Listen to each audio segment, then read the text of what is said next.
Setelah itu terjadi lagi perselisihan.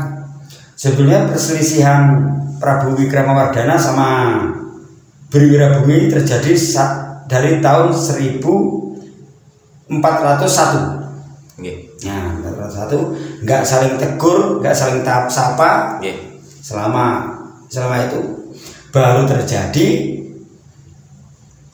lagi yang besar, mungkin yang menurut sejarah mungkin yang besar juga perang saudara ini, perang Paragreg. Dari perang Paragreg ini terjadi dari tahun 1404 sampai tahun 1406. Selama 2 tahun ya, perang 2 tahun perang terus. Dan ini karena terjadinya perang Paragreg, terjadi kemunduran Kerajaan Majapahit.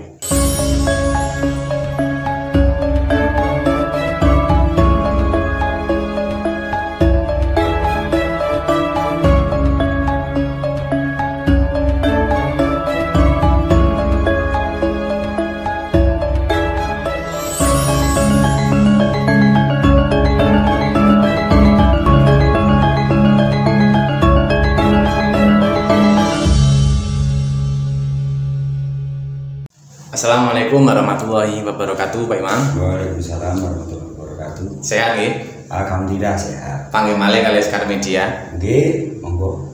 Ajeng ngandhutaken pertanyaan kalau sing mantune Mahapati Gajah Mada terusir dari Kerajaan Majapahit menika lanjutanipun yo napa? Nggih. Ya bismillahirrahmanirrahim. Sebelumnya assalamualaikum warahmatullahi wabarakatuh. Waalaikumsalam warahmatullahi wabarakatuh. Ya, untuk sedulur Sekar Media semuanya, selamat berbahagia semua, semoga semuanya sehat. Amin, amin.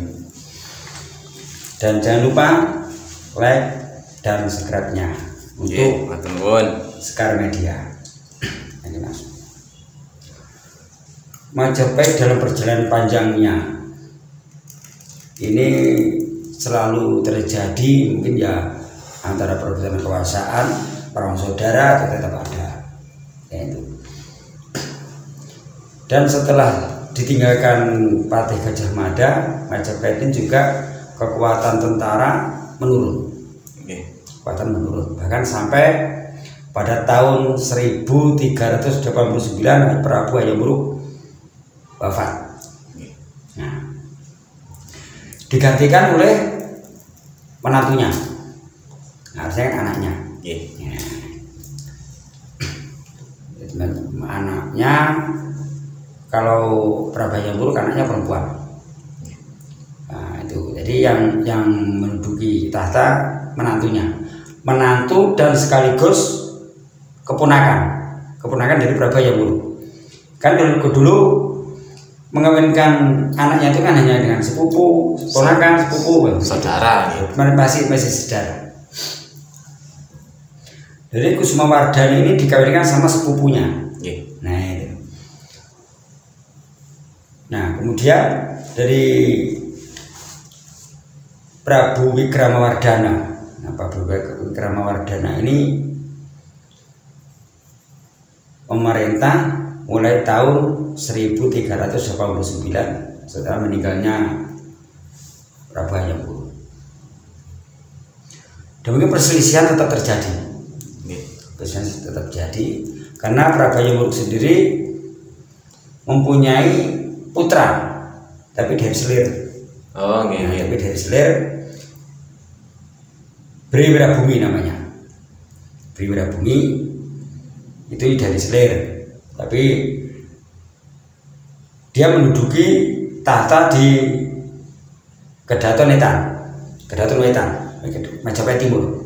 Tetes pun pecah ini, pecah jadi 2, Majapahit pecah jadi 2. Jadi posisinya kalau sekarang posisinya itu di bawah, di kaki Gunung Penanggungan, sebelah timurnya Mojokerto. Nah itu. Ini diperkirakan mungkin Sidoarjo lah, kayak gitu. Berarti ini pun keraton pun kali gitu. Keraton kali sejak tahun 1367, sejak Prabu Hayam masih ada. Keraton sudah jadi 2. Sudah jadi 2. Nah, jadi 2. yang mendirikan waktu itu kan, pendirinya kan kakeknya Briwirabumi. Nah itu bergelar Prabu Wijaya Rajasa. Aslinya namanya Raden atau Pangeran Kudamerta. Nah, Pangeran Kudamerta ini juga iparnya sebenarnya masih pamannya Hayam Wuruk, karena Kudamerta ini kawin sama adiknya ibunya Pak Hayam Wuruk. Karena saya saudara. Nah, masih saudara. Terus Wijaya Rajasa ini juga punya gelar namanya Yang Ing Pamotan. Nah, Batara Yang Ing Pamotan. Pamotan kan di Majapahit Timur itu Pamotan namanya, tepatnya di Penanggungan. Terus kerajaannya senes namanya Majapahit, tetap Majapahit. Lho sami berarti Majapahit Wetan sama Majapahit Kilen. Nah, lek ngarani kan Kedaton Wetan sama Kedaton Barat kan. Tapi ini kok rajane namung setunggal iki. Rajane iki senten sing di benih. Yang Majapahit Barat tetap Wikramawardhana, yang di timur Briwirabumi. Tapi senes raja nih. Sebetulnya kadipaten aja dulu. Kadipaten, tapi karena ambisi ingin jadi raja. Nah, karena ambisinya kakeknya Briwirabumi tadi, karena yang disegani udah meninggal semua. Seperti Hayam Wuruk, Gajah Mada dan yang lain-lain udah nggak ada. Jadi udah seenaknya sendiri dia. Nggak ada mau naikkan derajatnya jadi raja. Nggak ada yang disungkani lah. Nah, disungkani. Dan waktu itu berdirinya tahun 1367 juga timbul ada gunung baru. Ada gunung baru atau gunung anyar. Itu malah menarik mas, tempatnya di tengah kota Surabaya. Gunung anyar. Napa lu sadarake kalau gunung kan, kalau gunung-gunung yang lain kan tinggi menjulang. Tapi gini enggak, memang agak mendatar. Karena dulu sebetulnya itu menurut cerita orang setempat, ini juga dulu agak tinggi, agak gunungan gitu, agak tinggi karena dekat dengan perkampungan. Tapi karena diuruk untuk jalan, untuk perkampungan, bahkan di dekatnya itu ada tempat latihan TNI Angkatan Laut. Nah, kita lewat tol di dekatnya lewat tol dekat Pondok Chandra. Ini bisa lewat situ. Nah, dan setelah itu terjadi lagi perselisihan.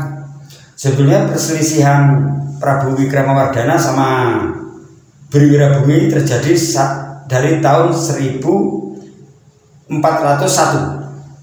Nah, 1401 nggak saling tegur, nggak saling sapa. Selama itu baru terjadi lagi yang besar, mungkin yang menurut sejarah mungkin yang besar juga perang saudara ini, perang Paragreg. Dari perang Paragreg ini terjadi dari tahun 1404 sampai tahun 1406. Selama 2 tahun nih. Ya, perang 2 tahun perang terus. Perang. Dan ini karena terjadinya perang Paragreg, terjadi kemunduran Raja Majapahit. Nah, kemunduran Majapahit. Karena di tahun 1401 ini Prabu Wikramawardhana sempat mengundurkan diri. Jadi pendeta, gitu. Nah, berhubung tahun itu istrinya meninggal, Kusumawardhani meninggal, diteruskan lagi, naik tahta lagi. Buatan tahta Brahmana malih. Nah, diteruskan lagi. Nah, ini yang Briwirabumi ini panas Briwirabumi. Naik lagi, artinya dia yang anaknya dari Prabu Hayam Wuruk, malah manatunya. Nah itu terus terjadi Mas, karena mulai dari tahun 1401 itu udah nggak saling sapa. Nah baru terjadi lagi nanti di tahun 1404 terjadi perang saudara. Sudah di puncak-puncaknya ini. Nah itu di puncaknya sampai 2 tahun lama kan, perangnya 2 tahun.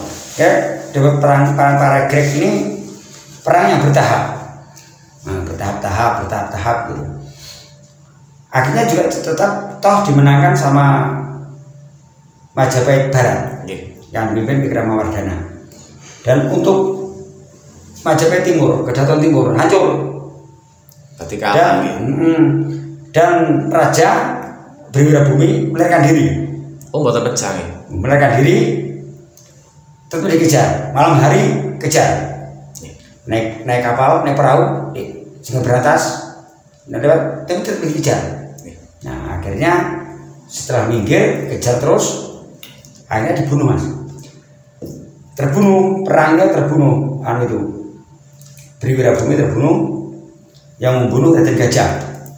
Nah Raden Gajah yang membunuh. Atau bisa disebut Branarpati. Branarpati.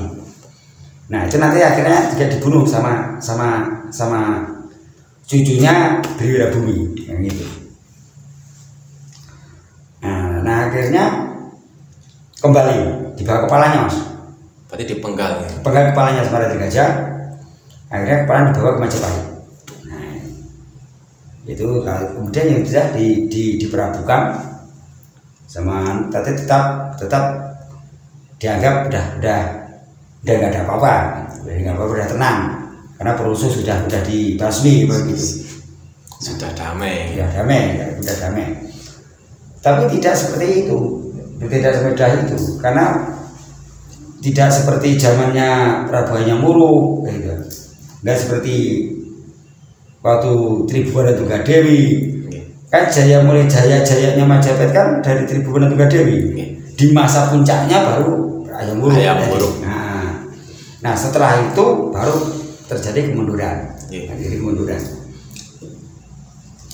Dan waktu perang Paragreg Mas, di dalam perang Paragreg ini banyak tentara Cina yang terbunuh. Terus tentara Cina ngeren memihak ke Briwirabumi, ke Majapahit Timur. Majapahit Timur. Karena waktu itu di Cina waktu itu Mas tahun 1367 itu ada duta Wisesa 2 orang ke Cina. Dari Kedaton Timur. Sama-sama mengaku dari Majapahit, kan gitu. Nah, sama-sama dari Majapahit. Nah itu sekalinya sudah diselidiki, ternyata ada 2 kerajaan merdeka di Jawa. Jadi ada Majapahit Barat dan Majapahit Timur. Nah, setelah Briwirabumi meninggal, nah, ini Briwirabumi kan masih punya turunan lagi. Nah, anaknya atau putrinya Briwirabumi akhirnya diboyong sama Wikramawardhana ke Majapahit, dijadikan selir. Dijadikan selir. Terus lahirlah si Suhita. Nah, Suhita itu jalan apa sih? Suhita itu perempuan Mas. Perempuan. Terus diberi istri lagi sama Raden Aji Ratna Panggajah. Nah, Aji Ratna Panggajah. Tapi yang setelah dewasa, setelah Suhita dewasa, tahta diberikan kepada Suhita. Tahta Majapahit diberikan kepada Suhita. Status raja perempuan ketiga nih Suhita. Jadi setelah Suhita naik tahta, jadi bukan suaminya yang jadi raja. Ini untuk pengalaman yang lalu kan, yang lalu. Jadi anaknya Wikramawardhana yang bernama Suhita naik jadi raja. Tapi niku pun Rabi. Rabi. Tapi ya itu tadi kawinnya atau cara menikahnya Suwita. Raja-raja di Jawa tuh ya dengan kerabatnya, saudara-saudara ya. Kan tadi Briwirabumi ini terbunuh atau dibunuh sama Raden Gajah. Nah, akhirnya Suhita pun juga seperti itu, membalas dendam. Nah, tetap ada dendam tetap ada, tetap ada. Diam-diam dia merasa seharusnya yang naik tahta bukan Suhita, berhubung putra mahkota wafat sebelum naik tahta. Putranya dari Wikramawardhana dan Kusumawardhani. Nah, itu namanya Pangeran Wijaya Kusuma. Pecah Nggih, pecah. Tapi sebelum naik tahta udah meninggal. Dia masih muda meninggalnya. Itu terus punya gelar, meninggal kan punya gelar. Punya gelar namanya Sang Wakaseng Suka. Nah, Wakaseng Suka itu. Kemudian Suhita membalas dendam kepada Raden Gajah. Akhirnya Raden Gajah dibunuh juga. Diperintahkan prajuritnya yang pilihan untuk nangkap Raden Gajah. Ya, Raden Gajah mudah aja. Kalau Raden Gajah posisi udah di situ, nah, tangkap, akhirnya dibunuh. Karena membalas dendam karena kakeknya, kan si Briwirabumi ini kakeknya terbunuh akhirnya. Setelah terbunuh, udah dianggap udah damai udah. Ini karena perjalanan Majapahit ini kan bagaimana Mas? Selalu ada perebutan kekuasaan, selalu ada pembunuhan, ya perjalanan seperti itu. Nah, karena mungkin karena sudah mulai berkurang kepercayaan masyarakat, kepercayaan rakyatnya, khususnya di kalangan Majapahit sendiri. Karena udah mulai banyak ada yang mulai Islam. Oh, ini bukan karena Islam. Pada zaman Prabu Hayam-Wuruk, Islam sudah masuk, yang dibawa oleh Laksamana Cengho. Laksamana Cengho ini kan termasuk ulama, Mas. Nah, termasuk ulama. Bahwa membawa pasukan Laksamana Cengho ini. Tapi pasukannya dititipkan ke Majapahit Timur. Nah, itu. Akhirnya waktu pas perang Paregreg terbunuh semua. Pasukan ini Panglima Cengho. Nah, itu pasukan dari Cina terbunuh semua tanpa sisa. Nah, niku itu udah enggak lagi pada zaman dinasti Yuan. Kalau di zamannya Raden Wijaya kan masih dinasti Yuan. Ini udah dinasti Ming. Nah, dinasti Ming. Panglima Cengho pas waktu ten Jawa nih misinya nopo Pak? Misinya untuk menyebarkan agama Islam. Posisi menyebarkan agama Islam. Nah, nanti dari saudaranya yang lain kan, saudara anak-anaknya Wikramawardhana ini kan banyak, Mas. Nah, dari selir, kalau dari putra dari Permaisuri kan cuma satu, tapi meninggal. Jadi dari selir banyak. Nah, termasuk ayahandanya si Raden Patah sendiri. Nah, nanti habis ini kita cerita ke sana. Nah, dari Majapahit ini memang hubungan perdagangan sama luar negeri waktu itu memang bagus. Kan ada. Sekarang kayak menteri-menterinya kan udah pembagian tugasnya kan masing-masing kan udah ada. Pun saya udah ada bagus. Karena saling ketidakkepercayaan rakyat kepada pimpinan, kepada rajanya, mungkin mengalami kemerosotan, kemunduran pada zaman itu. Dan Majapahit merupakan kerajaan yang terbesar di Indonesia. Nah, di Indonesia, Nusantara. Di Nusantara kan terbesar. Ini bahkan mungkin sejarahnya juga nggak mungkin hilang, termakan waktu. Nah itu. Karena ya mudah-mudahan kayak seperti anak-anak muda yang lain bisa mengikuti, bisa mempelajari sejarah-sejarah nenek moyang kita. Baik itu mulai dari sejarah kerajaan atau sejarah perjuangan, kan tetap dipelajari. Biar tahu Pak Imam ya. Ya betul. Nah itu. Kemudian sepertinya kan sejarah-sejarah seperti ini kayaknya seperti akan hilang kalau nggak kita lanjutkan lagi. Sebab nanti anak-anak nyambung muda menyambung kembali, nah gitu. Biar tahu gimana nenek moyang kita dulu perjuangannya seperti apa, nah gitu. Sejarah leluhur kita. Nah, betul. Dan mungkin